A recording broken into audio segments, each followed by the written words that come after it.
Hello all, ఇవాళ సింపుల్గా ఇంట్లోనే ఐస్ క్రీమ్ ఎలా చేసుకోవాలో చెప్తాను. దీనికి మనకి మిల్క్ పౌడర్ కావాలి. అండ్ మీగడ, పాల మీద మీగడ ఉంటుంది కదా అది, and condense milk, vanilla essence, ఏదైనా ఎసెన్స్ యూస్ చేయొచ్చు. నేను ఇక్కడ వెనిలా ఎసెన్స్ యూస్ చేస్తున్నాను.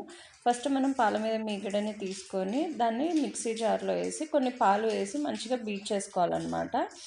అలానే milk powder and condensed milk కూడా వేసుకొని, ఎసెన్స్ కూడా వేసుకొని మంచిగా గ్రైండ్ చేసుకోవాలి.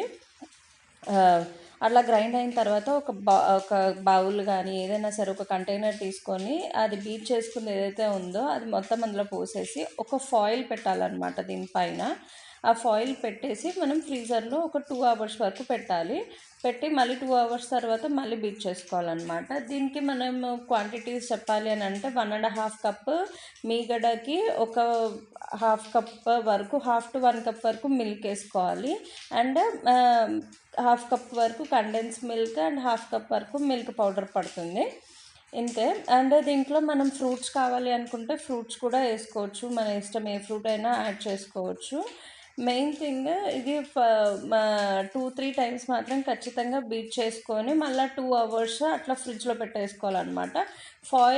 ఫాయిల్ ఆర్ క్లింజర్ యాప్ ఉంటుంది కదా, అది మాత్రం ఖచ్చితంగా పైన పెట్టుకోవాలి. లేకపోతే ఐస్ లాగా అయిపోతుంది అనమాట. ఐస్ క్రిస్టల్స్ ఫామ్ అవుతాయి కదా, అలా వస్తుంది ఇది ఫాయిల్ పెట్టుకోకపోతే. సో ఖచ్చితంగా ఫాయిల్ కానీ ఏదన్నా క్లింజర్ యాప్ కానీ ఖచ్చితంగా పెట్టుకోవాలన్నమాట, అట్లా ఐస్ కాకుండా ఉండడానికి. ఇట్లా 2-3 టైమ్స్ ఒక 2 అవర్స్కి పెట్టేసి తీసి ఒక 2 టైమ్స్ అలా చేసుకున్న తర్వాత సెట్ అయిపోతుంది. ఇంకా లాస్ట్ టైంకి, ఇంకా సెకండ్ టైం మనం బీట్ చేసి పెట్టుకున్న తర్వాత ఒక 8 అవర్స్ అన్న మినిమమ్ ఫ్రిడ్జ్లో ఉంటే మంచిగా ఐస్ క్రీమ్ అనేది రెడీ అయిపోతుంది. సింపుల్గా ఫ్రెష్గా మన ఇంట్లోనే చేసుకోవచ్చు. Thank you for watching. Bye bye.